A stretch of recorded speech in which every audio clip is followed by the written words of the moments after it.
Anyway, sa pag-uusap natin dun sa salary, so high time po talaga no na talagang taasan ng sweldo ng ating mga teachers, lalong-lalo na ngayon Mr. Speaker. Tapos na po yung SSL 5. Sa 2024 nagtatanong ang mga teachers, may salary increase na ba pa ba? Speaker, madagdag ko lang po no. Sa totoo po no, talagang kaisa rin tayo kay Honorable Castro. Matagal natin na pag-usapan ito sa committee. Gusto natin ma-increase yung salary grade kahit by one salary grade lahat ng 800,000+ teachers natin, and it will take about 50 billion just for the first year. And in fact po, I will also take this opportunity to also commend. Nandito po yung isa sa mga principal authors ng teacher career progression, yung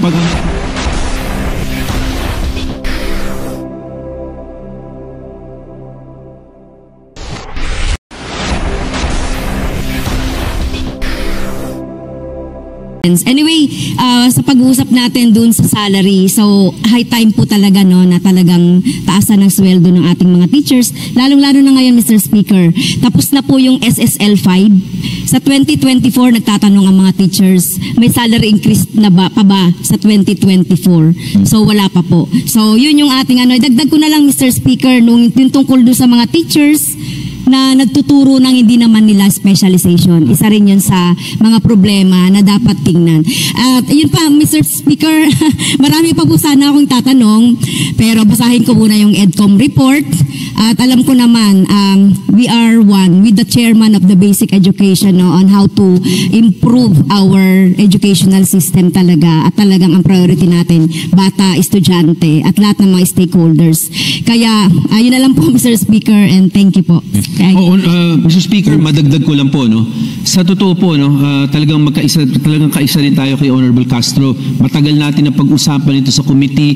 Gusto natin ma-increase yung salary grade kahit by one salary grade lahat ng 800,000+ teachers natin, and it will take about 50 billion just for the first year. And in fact po, I will also take this opportunity to also commend. Nandito po yung isa sa mga principal authors ng teacher career progression, yung pag-angat ng salary grade. Honorable Asidre is one of our principal authors together with Speaker Martin. That is why po, kahit pa paano, nandito na tayo sa Committee on Appropriations.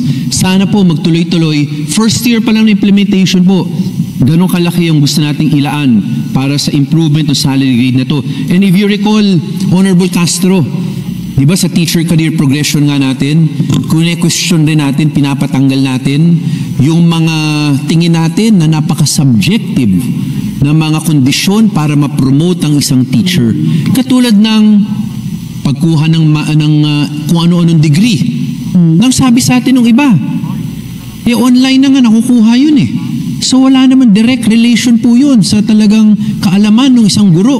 Ang gusto po natin masigurado na talagang kung gusto natin quality education, we also have to trust our teachers. We have to give them that due respect na talagang gusto rin po nila quality education. Okay. Thank you po, Mr. Thank you. Thank you, Franz. Thank you, Honorable Castro. Majority Leader. Mr. Speaker, I move to... Kung meron man kayong mga komento tungkol sa mga isyong ito, maaari kayong magbigay ng mga reaksyon sa comment section na makikita sa ibaba ng bidyong ito. Maraming salamat, at kung ikaw ay interesado ng mga bidyong tulad nito, mangyaring suportahan ang channel na ito sa pamamagitan ng pagpindot ng like, pag-share ng mga video, at kung bago ka pa lang sa channel na ito, please subscribe sa channel na ito at pindutin ang notification bell at piliin ang all upang maabisuhan ka para sa mga paparating pang mga videos.